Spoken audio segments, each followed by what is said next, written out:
Okay, now I'm going to start the session. So hello everyone and welcome to the AGTSL webinar. I am Madhukesi, your host for today. It's great to have you all join us from different parts of the country, US and the world. I can see some people joining us from Turkey and various parts of the world. So the title of the today's webinar is Teaching Writing Practically and Progressively Using Critical Language Awareness, CLA pedagogy. So as you know, this webinar aims to offer various workshops and talks as part of professional development opportunities for AGTSL members and the public. So let me introduce our presenter for today's webinar, Dr. Sona Shapiro.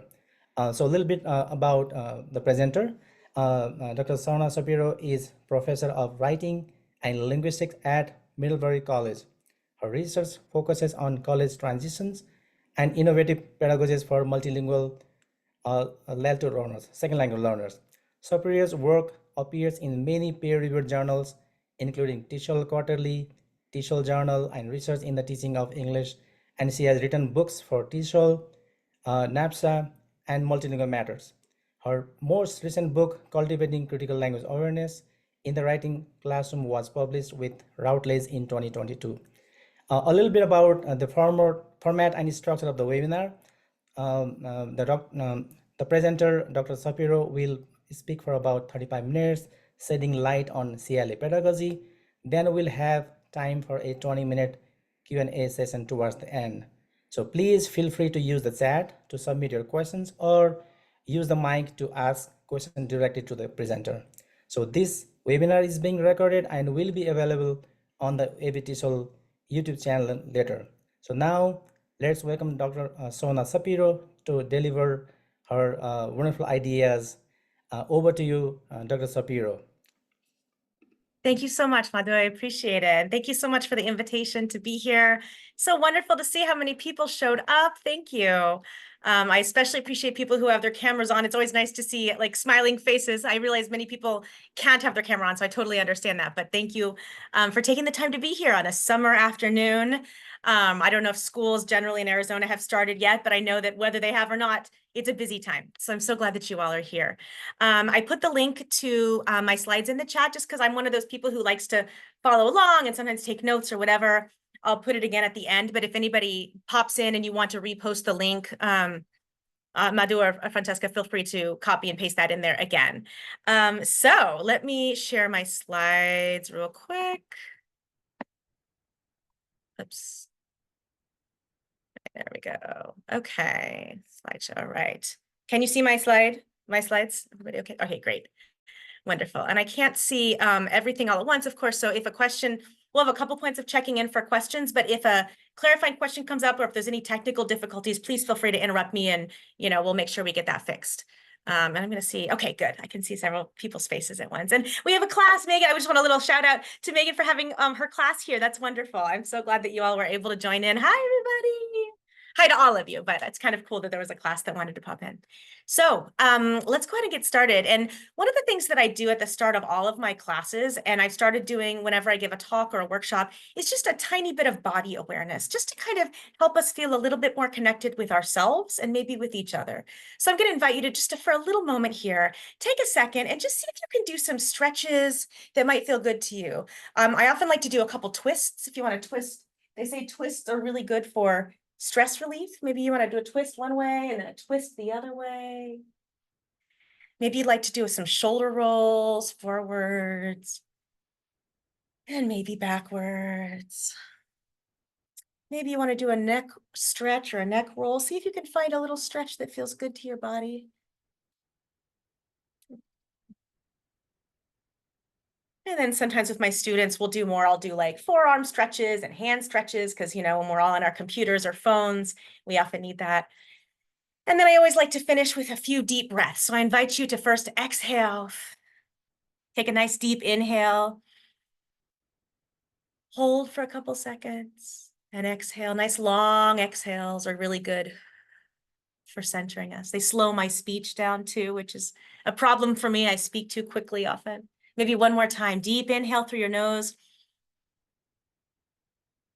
Hold. Nice long exhale, like you're blowing out candles on a cake. Okay.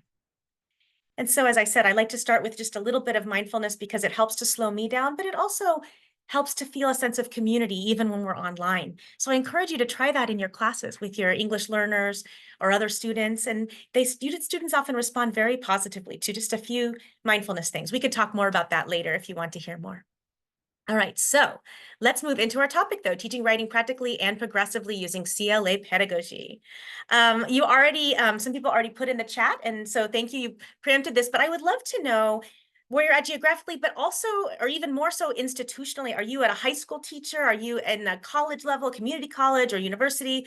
Do you teach middle or elementary school? Are you a tutor? So if you feel comfortable sharing in the chat, just something about where you do your teaching, what kinds of students you work with, that would help me as we're talking to think about how to make sure that this is relevant to you in your own teaching situation. So I'll just take a moment and I invite you to, after you post, look and see what else is in the chat. Who is here in this room with us, in this virtual room? What kind of experience do they bring as teachers? So I'm going to look and see what we have here. I teach at college, but I've also taught middle and high school students. Let's see, community college tutor. Someone had a question about certificates. I don't know that part. I'll let the Arizona TESOL people respond to that.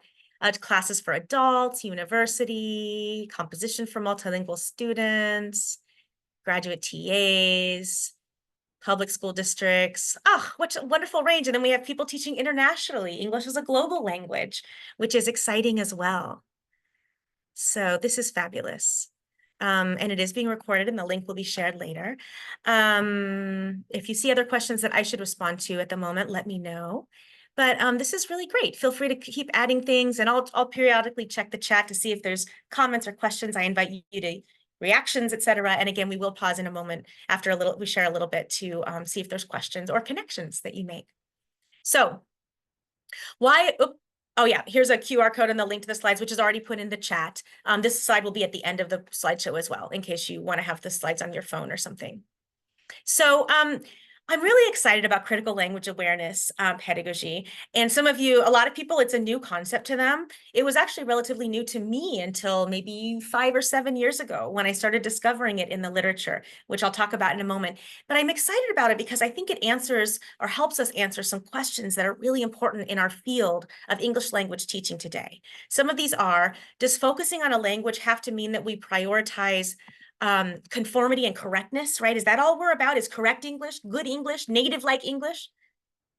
Does teaching about grammar have to mean red pens and drills and worksheets? Are there ways to teach grammar and to talk about language that are more engaging and more holistic? This is a big one that many of us are asking, but people are sometimes not sure how to answer. Is translanguaging the only way to promote inclusion, equity, and justice for my English learners? And I have some concerns, I'll be honest. I'm not going to go necessarily talk about this at the TESOL convention or something, but I worry sometimes that translanguaging is the only thing people are talking about when it comes to equity and inclusion. And translanguaging is so important. It's such a valuable conversation. And it's something we haven't been talking about enough, of how students move across languages, how they draw on all of their linguistic resources, their linguistic repertoire.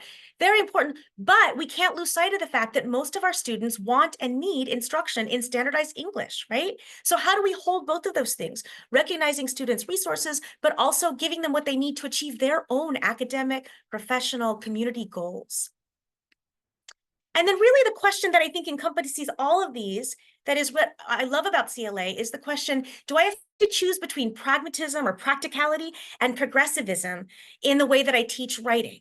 And the answer to that is no, you don't have to choose. You can hold both of those values. And critical language awareness is one of the approaches that allows you to do that both and in your instruction. So you don't feel like you're falling on one side of an ideological camp, but instead you're being both practical and progressive in how you teach writing and how you grade writing, which we'll talk a little bit about assessment, not a ton, but a little bit at the end here.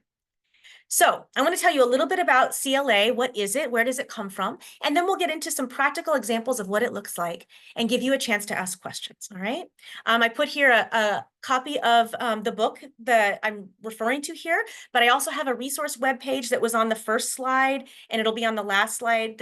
It's called clacollective.org, and it has lots of resources. So even if you can't afford the book, I've tried to put a lot online, and there are a lot of other people writing about CLA too. So there's actually on my website a list of bibliography of open access resources if you want to read more, if you want to learn more, see more case studies of CLA in action. So here's my working definition. CLA pedagogy is an approach to language and literacy education that focuses on the intersections of language, identity, power, and privilege. I think for many years we were talking a lot about language and identity, but not always about power and privilege. And of course, we know that we have to think about that if we're going to teach a language, especially a language that has cultural, social, economic power in the state of Arizona, in our country, in the world, right? I shouldn't say our country because we have people here from other countries in the United States and around the world. And I think of CLA as both a mindset, a way to think about language, and also a skill set, a way to work with language for teachers and students. I also say in the book that CLA pedagogy does not ignore the power of academic norms and other linguistic standards, what we might call the status quo, but aims to demystify, critique, and at times resist those norms and standards. And you notice I say at times resist. Sometimes I think academics give us this like idealistic vision of like revolutionary, we're going to change the norms, we're going to get rid of standardized English, blow it all open, burn it down. I hear all these like very revolutionary expressions, and I'm going, what exactly are we wanting to burn down? And what are we trying to build instead? And have we thought this through? You know, I'm not aiming to destroy anything. I would love to reform society to make it more just.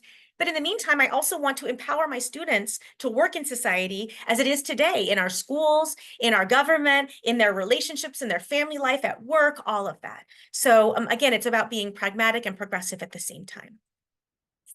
And again, along those lines, I say that a CLA approach to writing instruction aims to promote a more just future while also preparing students for the often unjust present as it is. So when I wrote this book that came out in 2022, the Cultivating Critical Language Awareness, I had a chance to just read. I was on sabbatical, and I had a chance to read decades of scholarship on critical language awareness. And I found three themes coming up over and over again of what are we trying to achieve when we teach with a CLA approach. And there's three things. The first is self-reflection. Our students' reflection, our own reflection too, about language and how it intersects with our identities, our experiences, our attitudes, our behaviors. Also, language intersecting with social justice. What does linguistic privilege look like? What does linguistic prejudice look like? How does language intersect with discrimination? And also, how does it intersect with empowerment? We can't just talk about oppression. We have to also talk about empowerment, right? Which is also connected to the third idea, rhetorical agency. How are we preparing students to make informed decisions about how they use language so that they have that critical literacy and they understand how language works and that they can make choices for themselves? And sometimes maybe they're going to use translanguaging in their writing, or sometimes they're going to push against the norm. But oftentimes they're going to follow the norm. And that's okay too, right? That many of us choose to conform with expectations for language because if we can't resist all the time, it would be exhausting and probably ineffective, right? We could talk about examples of when is resistance effective and ineffective. So those are our three goals: self-reflection about language, social justice connected to language, and rhetorical agency. So I want to say just a tiny bit about the history of CLA, only because I always worry someone will think that this is my term. Shapiro coined this term. No, I did not coin the term. Critical language awareness goes back into the 1980s in the United Kingdom. So it was not invented in the US, which is also kind of nice. I think sometimes we think the United States is the center of TESOL world, which it's not, right? But this was people, linguists and literacy scholars in the United Kingdom were actually brought together to try to think about what do students in the public school system need to know about language, and what do teachers need to know about language in order to teach students, not just English language teachers, but all teachers, you know, what we might call mother tongue English teachers as well, teachers who are teaching students who were born and raised in the UK. And so this draws on critical linguistics, people like Norman Fairclough and Pennycook and Wodak. You might have heard some of those terms if you went to graduate school in a field connected to linguistics. But they were also drawing on critical literacy, people like Paulo Freire, who were saying literacy can be a tool for emancipation and liberation. How can we do that in our classes? So there was a curricular collaboration that came together in the late 1980s, early 1990s, where, again, as I said, people were trying to think about what knowledge about language do students need to know. And they didn't want to just say grammar, because grammar is only one part of language, right? They started to develop teacher education materials, that that were more broad, that looked at the social and political aspects of language, that questioned why, the value of standardized English, or at least that recognized that there are other varieties of English that students might use in their day-to-day lives. So it's a much broader, more social and political approach to language.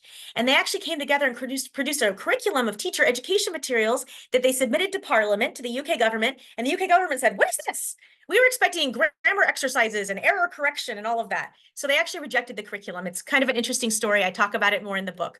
But the point is that it was a sort of a grassroots movement. And even though the UK government never actually implemented CLA to the extent that they wanted to, so they said that the group wanted to, there were people who started to use CLA around the world, including one of my heroes of CLA, Hilary Jenks, who is in South Africa.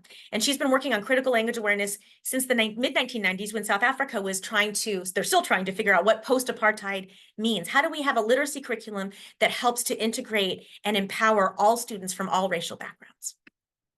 So again, if you want to know more about the story of CLA, I hyperlinked here, but I also talk about it in the book, or I could answer questions later. But there's just a little bit of context. The key takeaways: it did not originate in the United States, and it did not originate by me. So when I was synthesizing all this research, I also tried to think about what are the principles? What do I see in case studies of critical language awareness coming up over and over again? And so here are the principles that I saw most frequently. First of all, that a CLA approach can be used with students from all language backgrounds. So some of you are teaching classes that have English learners, but they're not only English learners. You can use CLA there. Some of you are teaching classes or tutoring with only English learners. You can also use CLA there. You might also teach a world language like Spanish. You can use CLA. There's actually a growing number of people using CLA in Spanish language instruction or in bilingual education. It's relevant to any type of language or literacy instruction. And in fact, I've seen it used in business. I've seen it used in the discipline, English in the discipline. So it even goes beyond our field of language literacy as we think of it today.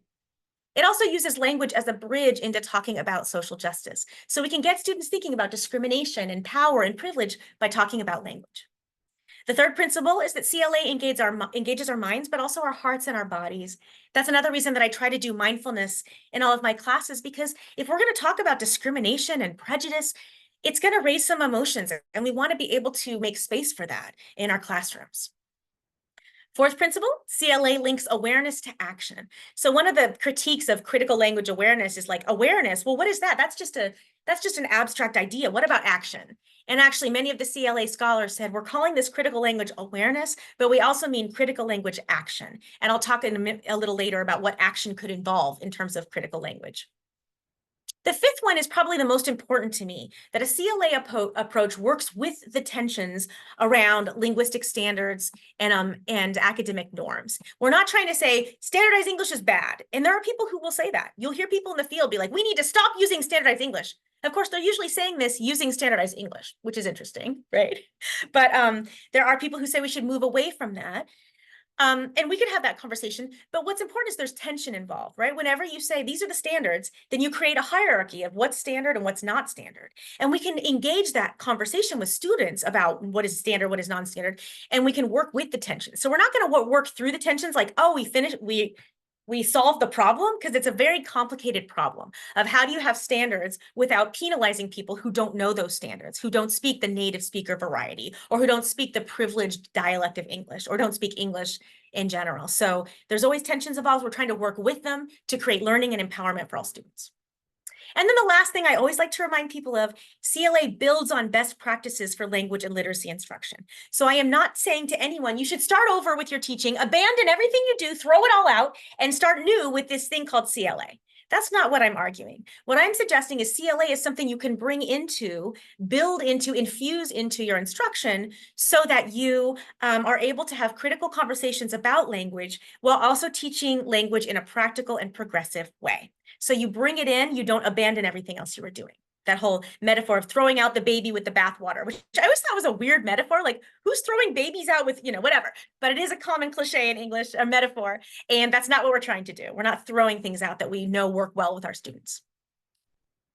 So one new thing I've been working on recently, I'm just going to throw here and I'll bring it back later, is I've been trying to also identify what are the values that we're working with, especially when we think about how CLA might be relevant, not just to our classrooms, but to our programs, to our institutions, to our teacher education. And so I'm not going to spend a lot of time on this, but I hyperlinked to a short article, a blog post I wrote about it recently.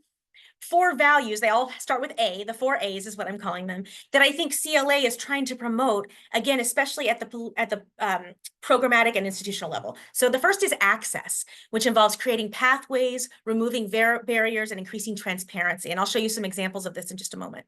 The second one is asset. I think we already are talking a lot about this in TESOL these days. You know, how are we recognizing what students bring to our classes culturally, linguistically, other kinds of resources? How are we building on that in our curriculum?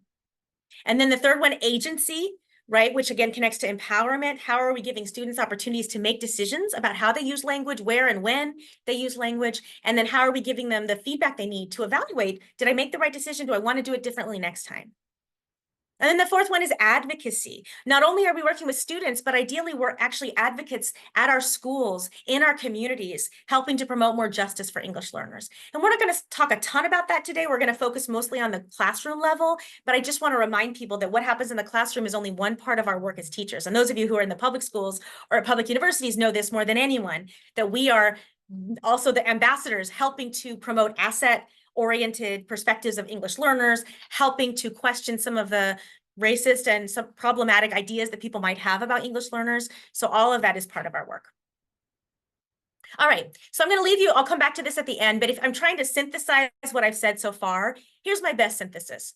Questions you might think about if you want to move toward a CLA approach. First, when and where might we engage with students and colleagues in reflection, dialogue, and action about language, identity, power, and privilege? And again, we'll look at some examples from a classroom level in just a moment.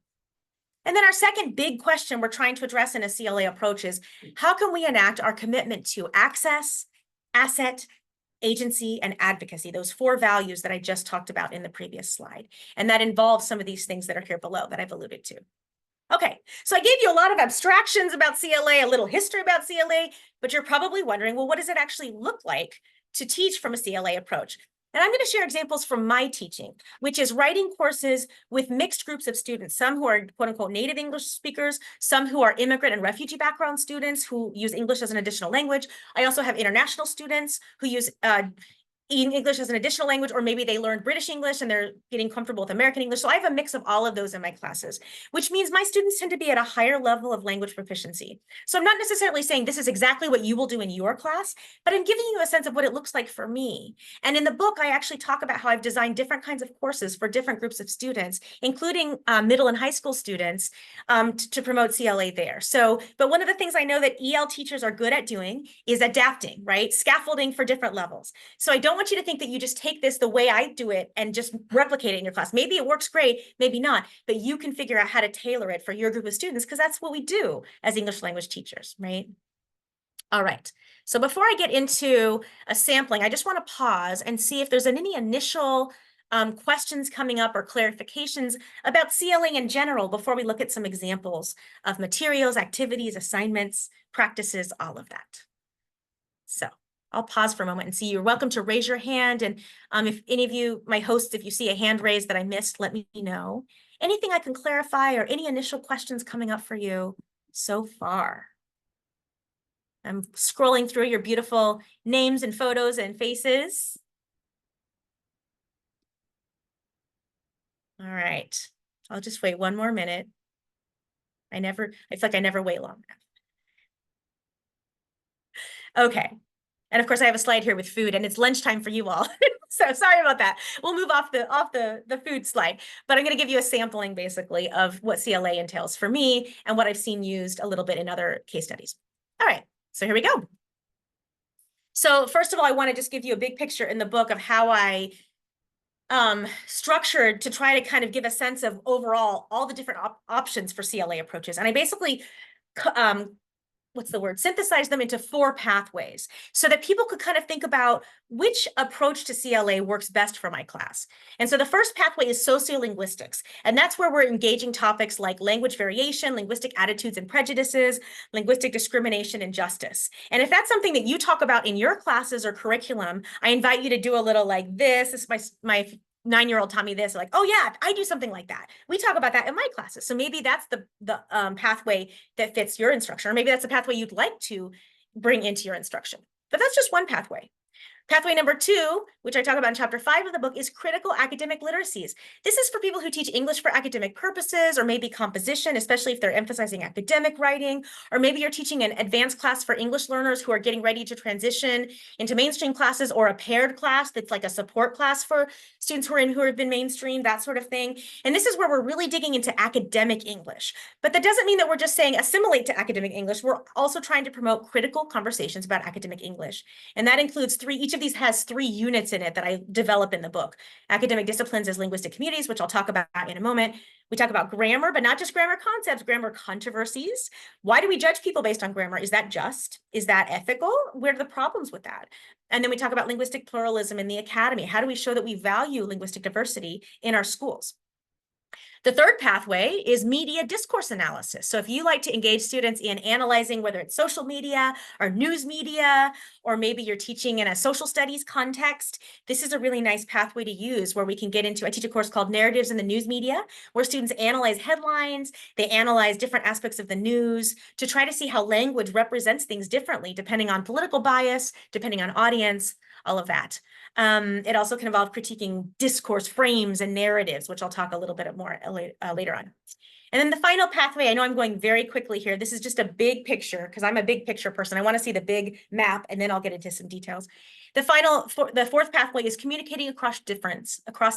And this is for someone who's like, I can't really change out the readings and topics, but I want to have some assignments that challenge students to communicate in different ways with different audiences. And I want to promote inclusive language in my classroom, but we're not going to study it as a topic, but I want to bring it into the class. So that pathway is a nice one for people who can't add too much new content, but still want to engage CLA in their assignments and in their class instruction. All right, so that's a big picture. I'm going to give you some examples that are primarily from the first 2 pathways, sociolinguistics and critical academic literacies. So here are some topics we talk about from a US perspective. Many of my students, I love Amy Tan's essay, Mother Tongue. Has anyone read it? It's a very easy accessible essay, but she touches on a lot about not just language and identity, language and culture, but also language and power. She shares stories of how her mother, who has a quote unquote broken English accent, she uses that phrase broken English, but she also challenges it, right? Who is a non-native speaker, learner of English, who has a Chinese accent, and how her mother's discriminated against, not because she's less intelligent or less deserving, but simply because people hear her accent and think, she doesn't know much. And she talks about how she tries to advocate, but also why it was unjust how her mother was treated. Accent discrimination is real. It's a real problem, including in healthcare. She references healthcare in that essay. So that's one of the things we read and talk about and write about. Sometimes we watch the PBS series, Do You Speak American, which is also a website. You can Google PBS, Do You Speak American? And they have a lot on different varieties of English around the United States. And sometimes English learners, they hear different accents in American English, but they don't always know how to talk about them or map them. And so it's kind of interesting to expose students to the variations of English within the United States, including Black English, Chicano or Latino English. Other Englishes are discussed in there as well. We also talk about accent stereotypes. So you may have noticed that in children's animation, especially older animation, oftentimes the main character it's not that they have no accent, because we all have an accent, right? But they have what's seen as a native speaker accent, or kind of what we call an unmarked accent. So they sound normal or standardized. I'm using normal in quotes, of course. And then the villain often has a more marked accent, whether it's a British accent. During the Cold War, it was often an Eastern European accent. After 9/11, you saw a rise in the use of Middle Eastern accents for the villain, because of course you had conflict there. And then lately I've been seeing more of an Australian accent, which I think is just an attempt to move away from the other ones, but still have a non-American accent. But of course, there's no reason that villains should speak differently from the heroes. It's just how cartoons tend to work.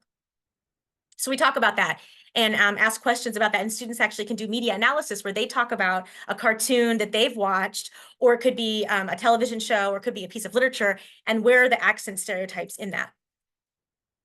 I wanted to give you an example of something that might be close to home for some of you all. This is a 2015 article. It's an older story, but I love to talk about it with students. I don't know if any of you are familiar with Vanessa Ruiz. She was a news anchor for, what was it? NBC News, I forget. And she started pronouncing the names of places in Arizona, like what's a good one? Ones that have Spanish origin with a Spanish accent. So she might say, I'm from Washington State originally, Tacoma instead of Tacoma, or she might what's a good area? Now it's all going out of Sonoma, maybe Sonoma County instead of Sonoma, right? It's a very subtle difference. And anybody can understand Sonoma versus Sonoma, but she wanted to honor where these words came from. Well, the network started getting all these. Why is she not talking like an American? Why is she using Spanish on air, right? Even though she was using English, she was just using the original phonology these words were spoken in. So the news station put a lot of pressure on her to change how she spoke. And she said, I don't want to do that. I'm a proud Latina. I'm a proud Spanish speaker, and I want to honor that. So she left, and now she teaches journalism at, I can't remember if it's Columbia. No, I think it's in Arizona. I think she's a journalism professor at ASU or AU. So I think she ended up with the better end of the deal. But it's a great article to talk about of why do we have to anglicize the pronunciation of places, even Arizona versus Arizona, right? Why can't we say Arizona? What is the power dynamic there that makes someone feel like they can't use the Spanish way of pronunciation for a place? All right, and then a couple other things that I've used. This one I've used with middle and high school students as well as college level. It's a very short TEDx talk by a linguist named John Baugh on linguistic profiling. And what he has shown in his research is that he's actually able to use 3 different accents. They're all native to him. He has his unmarked kind of white guy accent. He's multiracial. He also has a Latino accent because that was part of his heritage. He grew up in California. And he also has a Black African-American accent because he's multiracial, and he can code switch among these different accents. And he's shown that when he calls, I don't know if he's doing this research still, but he used to call, he'd go to a payphone when people were still using payphones, and he would call for an apartment and ask if the apartment was available. And he found that when he asked using his white accent, he was more likely to be told, oh, yes, that apartment's available. Do you want to come visit it? And when he was using his Spanish or Latino or Chicano accent, he was often told more often, oh, I'm sorry, it's taken. But then he called back later with his white accent and suddenly it would be magically available. So he's shown basically housing discrimination based on language, which is racial discrimination. But of course, it's on phone. They don't know what your skin color is, but they project what they think your race is based on your voice. And it's a really powerful TED Talk with lots of data that he presents in a very accessible way. It's a great way to engage some STEM learning too, because he has tables and graphs you can talk about with your students if that's part of your learning. And along those lines, oops, this one didn't display quite correctly. Well, hold on one second. Sorry, I got myself off here. Okay, this little thing in the back here is just it's not going to show. All right, it's from the Pew Research Center, and it's a graph about do people think you need to know English to be American? And so if you go to the slideshow, you might be able to see it display better. I can't fix it now. I'll fix it later. Anyway, it's another nice chart table that you could have students talk about, write about, that shows that actually many Americans, including both people on the right, more conservative and more liberal, tend to think that learning English or knowing English is an important part of being American. And I think it's important that students wrestle with this question. Does knowing English make you American? Is English the official language of the United States? No, there is no official language of the United States. But why is it that we think that English is the sign that you actually are patriotic and care about this country? So these are all kinds of critical conversations we can talk about around language, but they also have personal relevance to students and can get students excited to think about language in their lives. All right, I want to share a few other topics we touch on in my classes. We talk about the benefits of being bilingual, and the TED organization has a great little, I think it's a 5-6 minute video where they synthesize from different TED Talks the benefits of being bilingual. Sometimes students don't realize how your brain is actually stronger if you're bilingual. That's really empowering for them to know. I tell my students being bilingual is like cross training at the gym, right? You're using different muscle sets as you communicate, which strengthens your brain. And it delays the onset of dementia and Alzheimer's and other forms of dementia by up to 7 years, which is kind of a big deal. If you have any people in your life, parents, grandparents with dementia, extra 7 years of living without that is a pretty powerful effect. We also talk about discrimination. I teach Introduction to TESOL, and we talk about discrimination in the field of TESOL based on language. And this was an English teacher who's been really outspoken. He took the Martin Luther King Jr. speech, I Have a Dream, and sort of adapted that language to talk about a dream for a more linguistically inclusive English language teaching profession. And he says, I have a dream that one day we will live in a world where teachers are not judged by which languages they speak at home, the passport they hold, the color of their skin, the quality of their accent, or the thickness of their wallet, but rather by the content of their lessons and the quality of their teaching. I think it's a really powerful vision. We also talk about grammar again and how people get judged by grammar. And this meme is out there in a lot of different forms. Grammarly seems to not think it's problematic at all. Good grammar is like personal hygiene. You can ignore it if you want, but don't be surprised when people draw their conclusions. Okay, grammar is hygiene. So that means that we're associating bad grammar or incorrect grammar with smelliness, with lack of cleanliness. It gets real icky real quick, right? So we have to think about what are the assumptions we make about good grammar and bad grammar, and why do we think of grammar as just like something, a set of clothes you can put on and take off? It's much more complicated than that, right? Especially when you talk about who has access to the kinds of instruction that allow you to speak in a native or write in a native-like way. So we really unpack judgments about grammar and really why they're often unjust and inaccurate. We also talk about the language of news media, as I said. And one of my favorite articles to use for this is from The Guardian, a UK publication, and it's about metaphors for immigration. You may have noticed that discussions of immigration often use the natural disaster metaphors, the flood of immigrants, right? The, what's another one? Swarm. The former prime minister of the UK used the word swarm. What does the word swarm go with? Oh, insects. We're basically comparing migrants to insects when we say a swarm. And this is not just one person. This is a common theme in discussions of immigration, especially the flood theme. People are like, oh, flood, that's no big deal. A flood is bad. A flood causes danger. So if you use that metaphor to talk about migrants, you're basically creating them as a threat rather than as an asset, right? So we have to think about the language we use, and students often have picked up on this themselves. You can also look at images of how, especially with refugees, they show these mass images of people. It's almost like you can't even see any individual because there's so many people in one space. That does something in our brain. We start to think of people as masses rather than as individuals who each have their own story and goals and aspirations, right?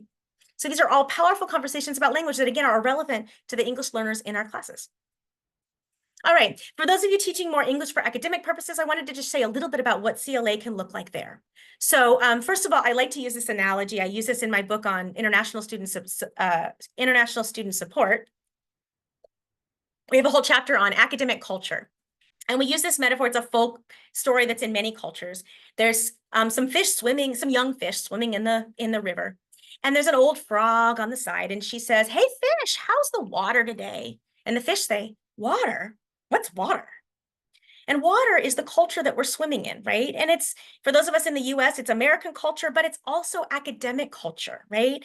And so one of the things that I try to do in my classes is help make transparent, help make visible the features of US academic culture that are often kind of alienating and strange to students from other academic cultures. So this is true for international students and for students with immigrant and refugee backgrounds.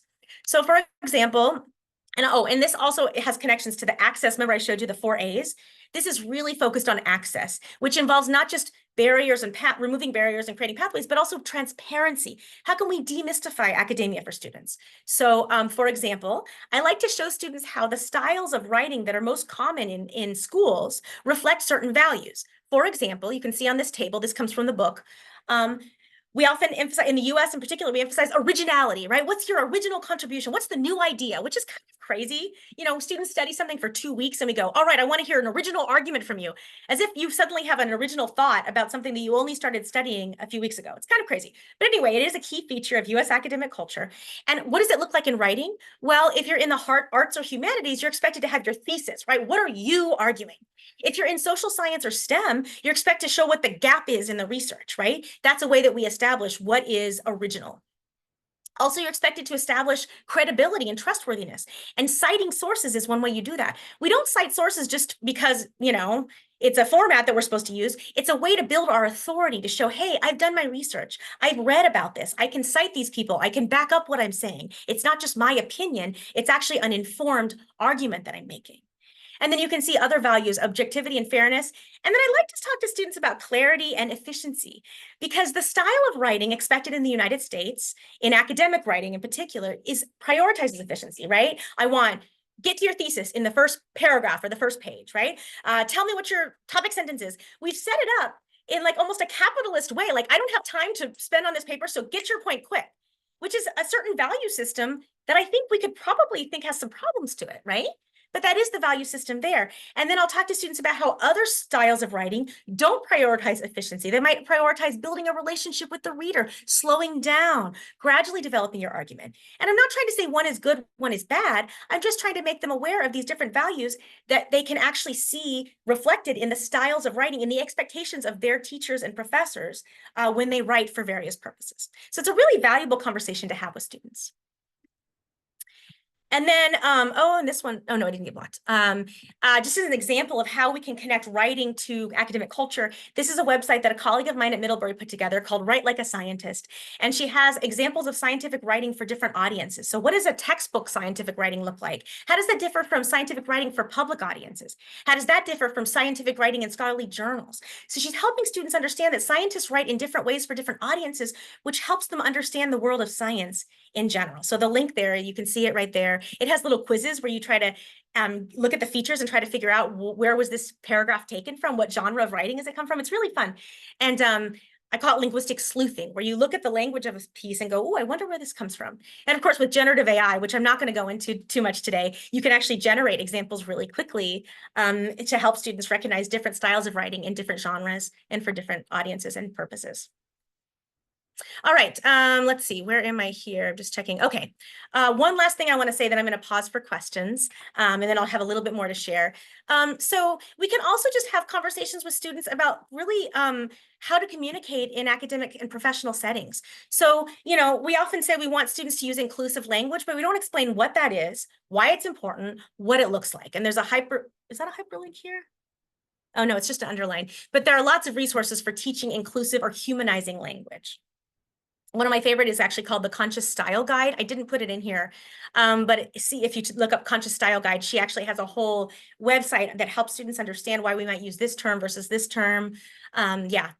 One thing I like to tell to non-EL teachers is thinking about the questions they ask people, because you've probably had this. The first, people hear an accent that's not US accent, and the first question is, where are you from? But many of our students, it's like, that's a really hard question to answer, right? They maybe spent 3 years here and 3 years here and 3 years here. Maybe that's not the right question. A better question might be, where do you call home? Where's home for you? Or where are you a local? There's a TED Talk called Where Are You a Local?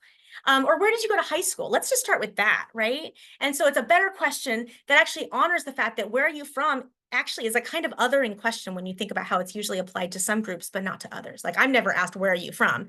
But if I had what was deemed a foreign accent, I'd probably be asked that more. When you talk about pronouns, you know, many students at universities, well, at least if it's not banned, I know many governments are sort of trying to ban DEI stuff, but if you're, you know, it's still common in Middlebury, at least, to say, what pronouns do you use? But I had a student once say, well, why do we ask that? And I realized I never explained, why do we ask people, what pronouns do you prefer? And so I started to play around with, and I think I put a hyperlink to an article that explains it in pretty accessible language. Why are we asking that? You know, it's to be polite, to avoid assuming someone's, whether they're he or she, based on what they look like, right? And so it's really helpful for students to know why, not just what we do. And then if you hear a word like handicapped, you might say, you know what, I prefer a disabled person versus handicapped. And then you can go into why, what's the reasons for. So students are learning. We're not judging them, critiquing them. We're actually trying to help them learn so they realize what language might be heard as offensive or not inclusive. When I think about these things, I like to think about the work of Loretta Ross, who coined the term calling in as an alternative to calling out. Calling in is focused on community and learning and love and growth and kindness rather than on shaming people, because shame is not a very good learning tool. And especially for students coming from different language and culture backgrounds, they're often feeling ashamed when no one ever taught them this stuff. How are they supposed to learn this stuff, right? So we can create communities where students are learning how to use that language in a really affirming way. All right, so I'm going to pause for a second and just see if there's things that you could share in the chat, or you could raise hands. Do you have a topic or a text or media that you're like, oh, this reminds me of this thing that I like to have my students read, or this topic we like to talk about, or this media we like to watch? If you want to share anything in the chat, you could share that. And I imagine the host could save the chat later too, if you want to have it for reference. And then if there's any other connection or questions coming up, I would invite that as well. So I'm going to pause for a couple minutes and just give you a chance to share in the chat. I'll also look to see if anyone has a question they want to ask orally or a connection they want to make orally. Just give you a little bit of processing time before we move on to a few more examples. All right. So I'm going to mute myself for just a second to give you some time.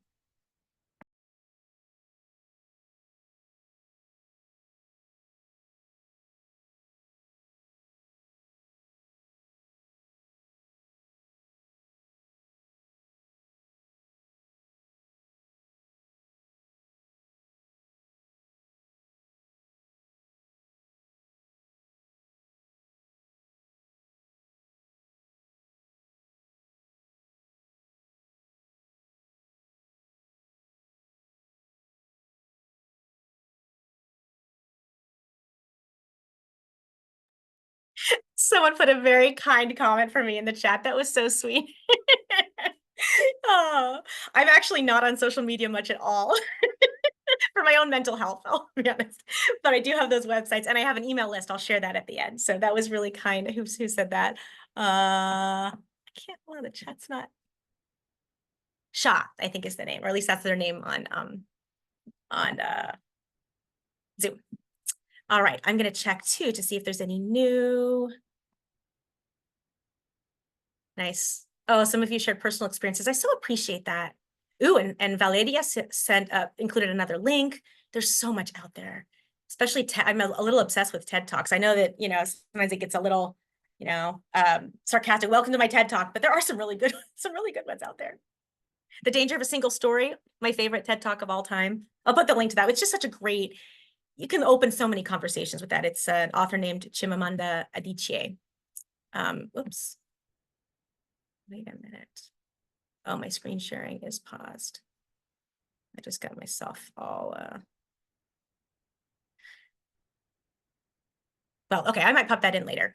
Or if someone wants to find it, The Danger of a Single Story TED Talk. It's a really lovely one. And of course, TED Talks have subtitles in all these different languages. So students could have the English subtitles if they're advanced enough to follow English, but they could also watch it at home or separately, or maybe even on their earbuds in their own home language and then talk about it in English, which is another really valuable experience.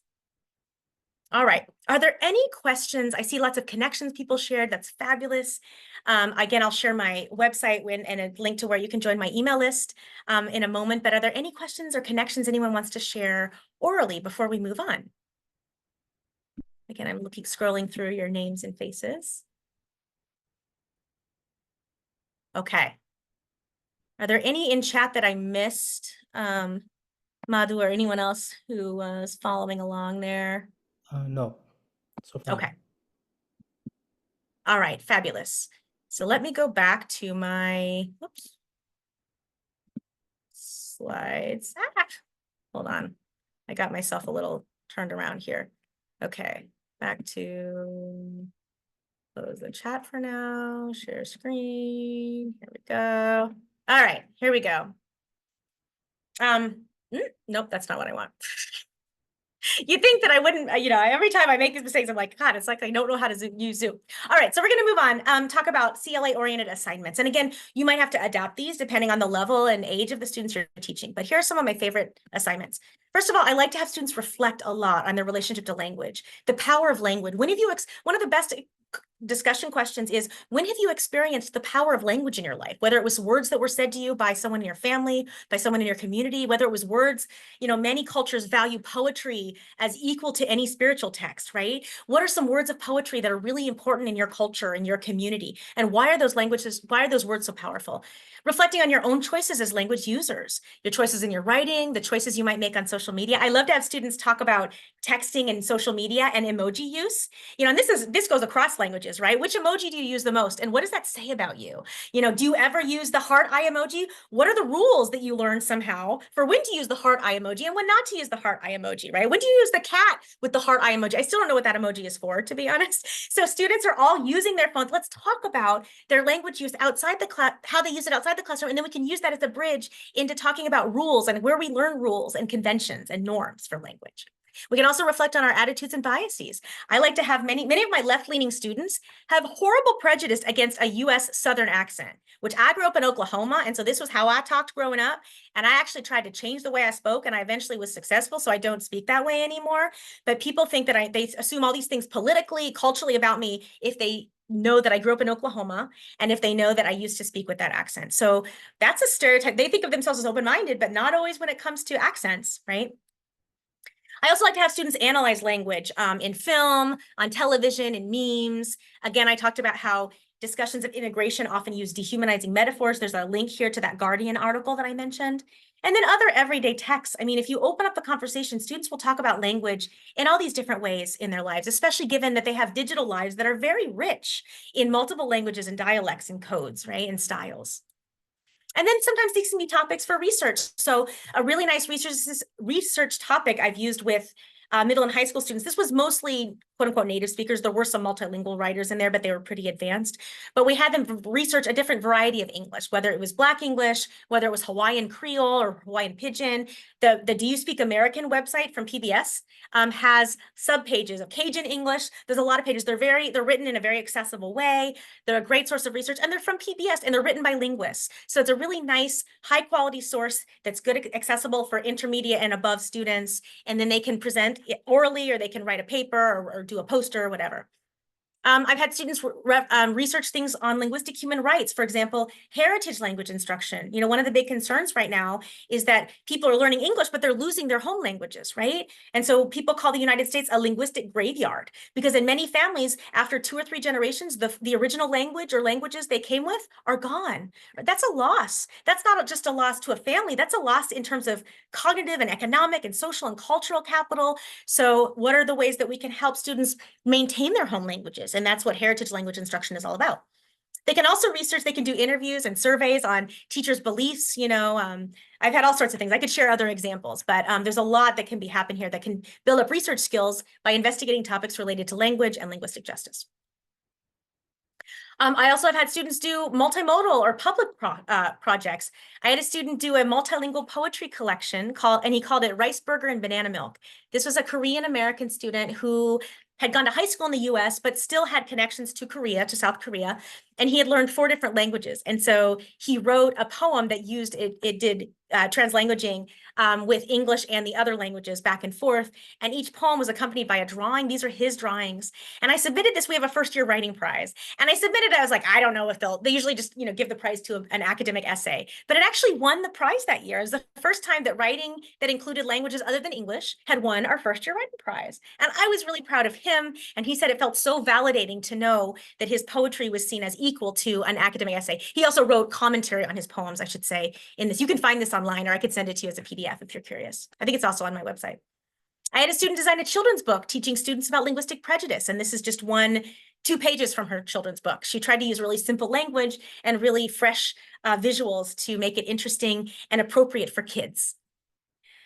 We also designed a brochure for a local, I live in Burlington, Vermont, which is a refugee resettlement community. And we actually have had heritage language programs, and they didn't have any brochures. So my students interviewed participants in the program, teachers and students, and then they created a brochure so that to attract more students to the program.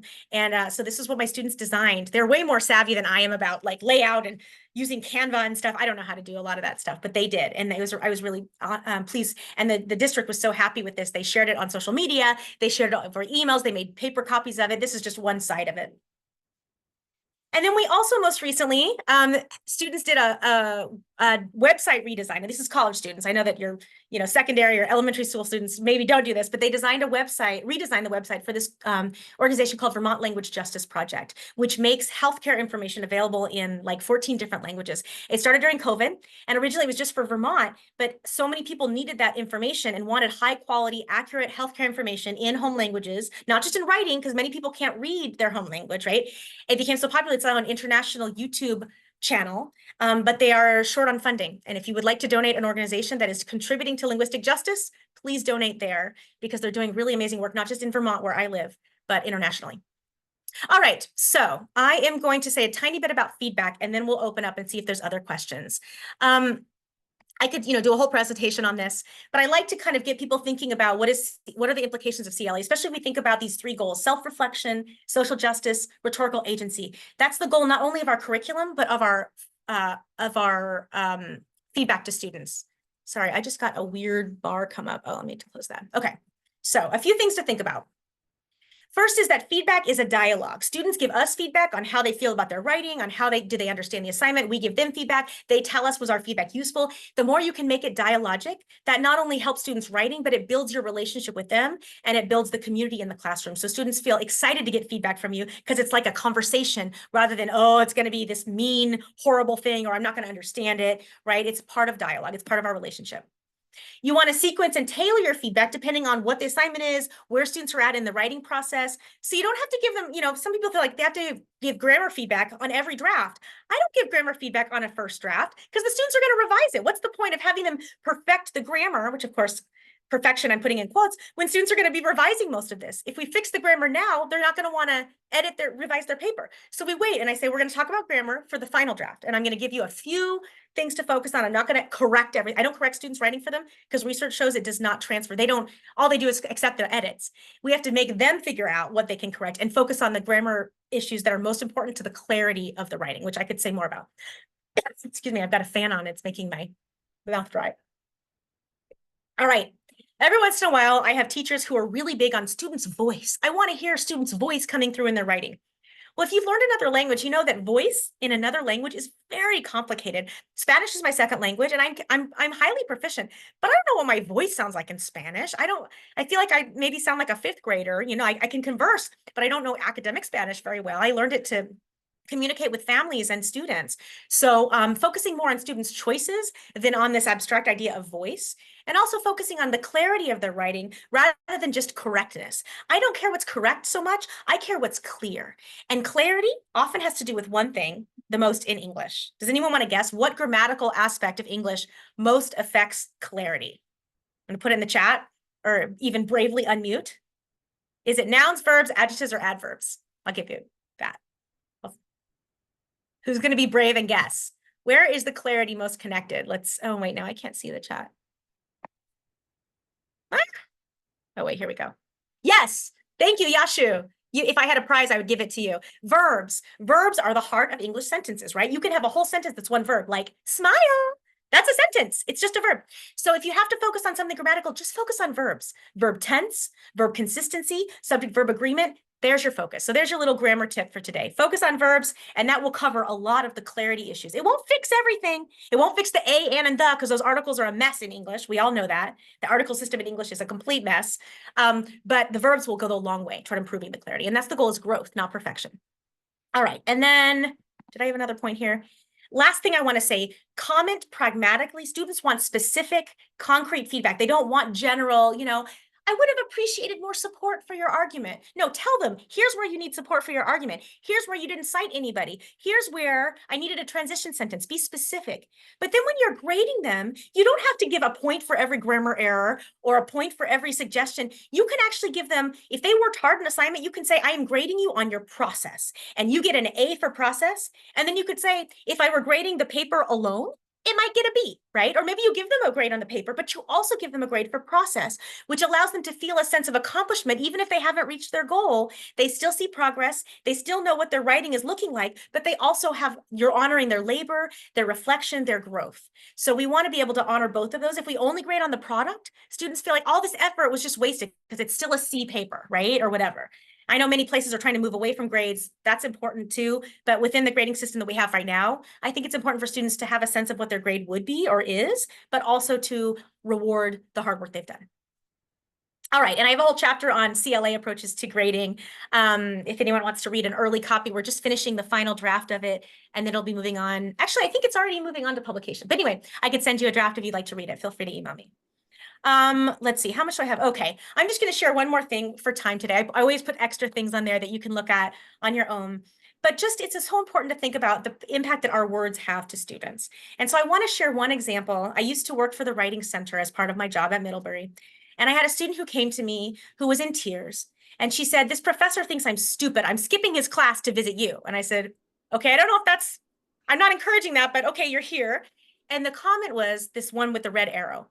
Anyone hoping to learn something new from your paper would be disappointed. She was like, so clearly he thinks I'm an idiot. And I don't actually think that's what the professor thought. I think what the student heard was, you have nothing to offer to this class. She was already feeling marginalized in a number of ways. So I can see why she heard it that way. I think what the professor meant to say, and what he should have said, was, this paper felt more like summary than response to me. I want to hear what you have to say about the text. Right? They're both about what do you have to add. One of them, though, seems to be about the person's identity and intelligence, whereas the other one is about, I want to hear from you. And we have so much potential as teachers to affirm students while still giving them clear, constructive criticism. And so this was an opportunity where a teacher who probably was just in a bad mood wrote something quickly and didn't realize how harmful that comment would be to that student. I'm going to skip these slides because of time, but I like to have students do scenarios of critical role play where I give them a scenario where they could stand up for linguistic justice and ask, what could you do? So, you know, someone's making fun of someone for their accent, or someone keeps interrupting someone else. What could you say in that moment to help to stand up for the person who's being interrupted or who's being made fun of? And it's really helpful for students to have to talk it through and be like, would you text the person? Like really get fine-grained, because this is where your desire to stand up for justice, really your rubber meets the road, to use a US expression, right? That's where your desire becomes concrete, is when you actually have a moment to say something, to intervene, and you have thought about what you could say. So I'd like to do that with students. I guess I'll just show you this one since I'm talking, since I'm talking about it. Whoops, now I got myself all turned around again. Okay, here we are again. I also like to do this with teachers. So I have a list here of scenarios, critical role play for teachers and teacher educators. And I don't think I'll go into that now because I want to leave a couple more minutes for linger. I know we're close to time, or maybe at time. But I just mostly want to leave you with these things I shared earlier, the 4 A's. That might be a useful resource for you to think about your own practice as well as your program or your institution. Or maybe you find this checklist useful for you to start to think about how you could work CLA. Maybe you just try one thing. Maybe you just pick one question and you say, how could I address this in my own teaching and administration work that I do at my institution? So I'm going to pause there and just say, I'm skipping that. I do have a website called, it's the clacollective.org, or if you Google CLA Collective, and I have an email list. We do online, I call them salons, conversations. Madhu's been to several of them. Thank you for being a supporter of this, where I just talk with people about how they're using CLA in their work. And then we put the recordings of all of those on the website. So there's something like 30 recordings now there. They always give me permission to do that. And then there's the book there. But I'd love to hear from any of you who would have things to share. So I'm going to put this slide with the QR code and the link there again, if someone wants to repaste it. And I'll stop to see if there's any final comments or questions anyone wants to share. In fact, we are out of time, but Okay. Dr. Shapiro is happy to answer a couple of questions. If you have any questions, please unmute yourself or put it in the chat. Yeah, I'll hang around for a few more. Sorry, Aw, someone said they feel like we could talk for hours. We'll call, yeah. Let's have you on a salon and we can talk, or we could just talk in general. I miss the K through 12 world. It was where I wanted to be. And then I was on the job market in 2008 and 2009 when all the public education jobs, the economy was so bad that no one was hiring. And so I ended up not doing teacher education, but my heart, a big part of my heart is with teacher ed. So if you're a teacher or a teacher educator and want to talk more about this, email me. I would love to talk with you. Oh, and I see Chris Tardy's here. Hi, Chris. Sorry, I didn't go start calling out individual people. It's just fun to see names of people that I know. Oh, yes, put the link in the chat again. Let me, did you do that? Okay, Yeah. great. Wonderful. And again, the slides are there. And if something comes to mind later, I really would be more than happy to talk more.